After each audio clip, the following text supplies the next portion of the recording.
En 2022, après 2 ans de classe préparatoire où je bossais plus de 12 heures par jour, j'intègre HEC Paris. Selon tous les classements, la meilleure école de commerce de France et même d'Europe. Et je me souviens parfaitement du jour des résultats. J'étais avec mes potes dans un chalet à la montagne, à côté de Briançon. Je remplis le formulaire sur mon tel pour voir les résultats, mon nom, ma date de naissance, et là je vois sur l'écran, félicitations, vous êtes admis à HEC. Et là je me souviens avoir ressenti une joie immense, presque indescriptible. Une joie que j'avais rarement connue dans ma vie. Parce que c'était l'accomplissement de 2 ans de sacrifice. 2 ans à mettre de côté ma vie sociale, à renoncer à des soirées, à des week-ends, parce que je visais la meilleure école possible. Et donc enfin, c'était fini. C'était bon. Il n'y avait plus de pression. Il n'y avait plus besoin de travailler, de réviser. C'était une sensation absolument folle. Et à ce moment-là, je me dis aussi que ça y est, mon avenir est tracé, que j'ai fait le plus dur. Que maintenant, on va m'apprendre à faire de l'argent. Que je vais apprendre des compétences rares et de grande valeur. Que je vais appartenir à l'élite. Que je vais construire un réseau puissant. Que les gens me respecteront. Et finalement, qu'HEC va me rendre libre en m'ouvrant toutes les portes. Parce qu'après tout, quand t'es dans une des meilleures écoles du monde, comment est-ce que ça pourrait mal se passer? Et effectivement, aujourd'hui, 2 ans après mon intégration, j'ai généré plus de 350 000 euros avec mon agence IA. Et là, je fais en ce moment plus de 30 000 euros par mois. Mais est-ce qu'HEC y est pour quelque chose?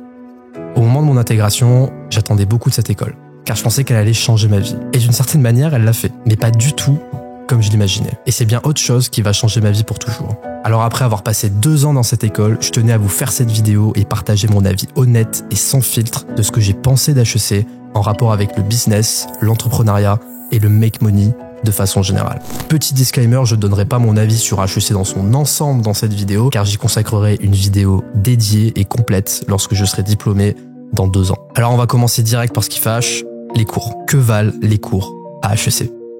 D'abord un peu de contexte. En L3 et en M1, on a un tronc commun, donc des cours obligatoires pour tout le monde. T'as aussi des électifs que tu dois prendre pour te permettre de choisir certains cours selon tes centres d'intérêt. Et ça, c'est en théorie, on y reviendra par la suite. Dans le tronc commun, on a des cours qui sont très théoriques. Mais attention, théoriques sans être intellectuels, comme on pouvait avoir en prépa. Donc c'est des cours qui sont peu stimulants. Parmi ces cours, il y en a certains qui sont certes théoriques, mais qui restent très utiles, comme la comptabilité, stratégie, finance d'entreprise. Et puis il y en a d'autres qui sont juste une vaste blague, qui sont ce que j'appelle des cours de remplissage, sustainability, organizational behavior, et qui à mon avis ont pour unique fonction de remplir nos emplois du temps et les brochures de l'école pour justifier quelque peu son prix, qui est ici d'environ 20 000 euros l'année. Ce sont des cours qu'on te vend comme étant essentiels, mais qui en réalité n'apportent pas grand chose de concret. Et donc parmi tous ces cours, les cours vraiment utiles que j'ai eus, je peux les compter sur les doigts d'une seule main. Et encore, si je suis complètement honnête, à chaque fois j'aurais pu avoir les mêmes connaissances que dans ces cours en lisant un seul bon bouquin sur le sujet. Autrement dit, dans la plupart de ces cours, on va t'apporter une culture générale sur le monde du business, en microeconomics, en macroeconomics, en financial economics, etc.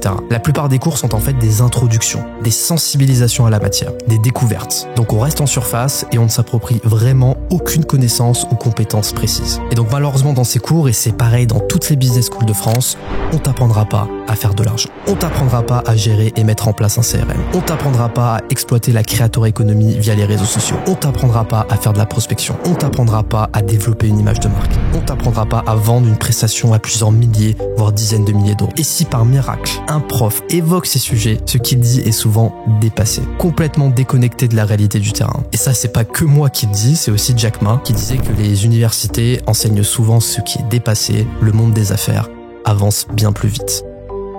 Alors on pourrait me répondre qu'il y a quand même les électifs et qu'avec ça tu peux choisir des cours et apprendre des choses plus concrètes. Alors en théorie pourquoi pas, mais en tout cas à HEC, pas vraiment. Car comme il y a trop d'élèves qui demandent les mêmes électifs, il y a un système aléatoire avec des vœux. Tu déposes ta liste de préférences, mais si tu n'as pas de chance, tu te retrouves dans des cours dont tu n'as rien à faire. Et comme 80% des élèves demandent 20% des électifs, et bah c'est la loterie. Et perso, j'ai pas été très chanceux et j'ai quasiment jamais eu les électifs que je voulais vraiment. Et je me suis retrouvé à suivre des cours qui ne m'intéressaient pas pendant des mois, à passer des dizaines d'heures à faire des projets de groupe inutiles sur des sujets pourris qui n'avaient aucun sens pour moi. Donc en fait, HEC, et comme toutes les écoles de commerce, n'est pas une business school au sens strict. Elles n'ont de business que le nom.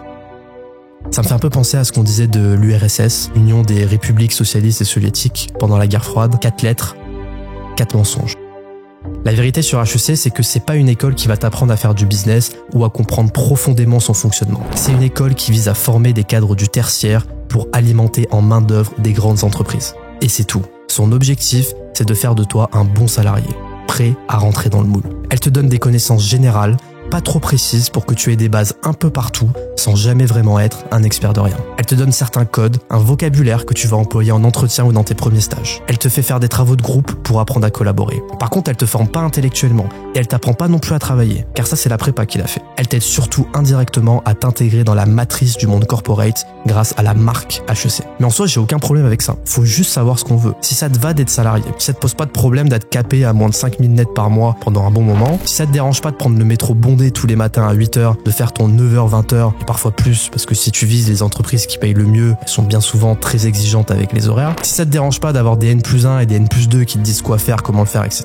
Si tout ça te pose aucun problème, alors HEC est probablement une des meilleures écoles en France que tu puisses faire. Car cette école ne va pas t'éduquer, elle va te conformer à ce système-là. Par contre, si t'as pas envie d'être salarié, que t'aimerais travailler sur ton propre projet, que t'aimerais organiser tes journées comme tu le souhaites, arrêter de prendre ce putain de métro, pouvoir bosser d'où tu veux et surtout gagner plus en travaillant beaucoup moins, alors c'est pas HEC et dans aucune autre école qu'on t'apprendra ça. C'est juste pas leur modèle. Donc vous l'avez compris, c'est pas HEC qui m'a rendu riche pour mon âge. Et c'est bien le business que j'ai lancé en parallèle de mon Master 1 qui l'a fait. Ce qui m'a vraiment appris à comprendre le business et à faire de l'argent, c'est l'entrepreneuriat. C'est pas l'école. Comme j'étais frustré de pas acquérir des compétences concrètes, j'ai décidé d'aller les acquérir moi-même. Et c'est en partie pour ça que j'ai cofondé mon agence IA Zenitia en 2023.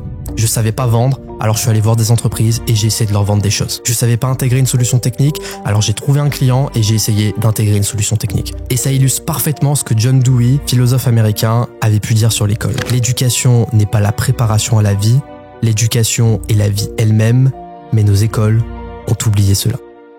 Et finalement, c'est à ce moment-là qu'HEC m'a le plus servi. La marque HEC m'a donné de la crédibilité avec mes premiers prospects et ça m'a certainement aidé à trouver mes premiers clients plus rapidement. On pourrait dire d'une certaine manière qu'HEC m'a marketé et que l'entrepreneuriat m'a tout appris. Même si je vous assure aujourd'hui avec le recul que j'aurais quand même trouvé mes premiers clients sans HEC. Et qu'une fois qu'on a eu ces premiers clients, ça n'a plus vraiment d'impact car les clients satisfaits ont beaucoup plus de poids que l'école que tu as pu faire. Non, là où paradoxalement HEC m'a le plus apporté, et c'est assez surprenant, c'est que le fonctionnement de l'école a rendu conciliable la création de mon business et la poursuite des études. Le peu d'heures de cours, 10 à 15 heures, et la facilité avec laquelle on peut valider les matières a rendu possible le projet. Et sans ça, j'aurais tout simplement pas pu lancer mon business. En prépa, je pouvais pas lancer de business. Alors certains utilisaient ce temps libre dans des associations, moi, j'ai tout mis dans ma boîte. Donc finalement, HEC m'a très peu apporté là où je l'attendais initialement et m'a apporté beaucoup plus sur d'autres aspects plus inattendus, notamment des aspects humains avec des rencontres, un échange aux États-Unis que j'ai fait pendant ces 2 ans et surtout par la liberté qu'elle m'a laissée. Alors si toi qui regardes cette vidéo, t'as des ambitions entrepreneuriales et que t'es aussi en école, je ne pourrais que te dire de ne rien attendre d'elle, de ne rien attendre de ses profs, de ne rien attendre des gens qui la composent, mais de tout attendre de toi et d'exploiter ce qu'elle peut t'apporter. Car l'éducation formelle t'apprendra à obéir, mais l'éducation autodirigée te rendra libre.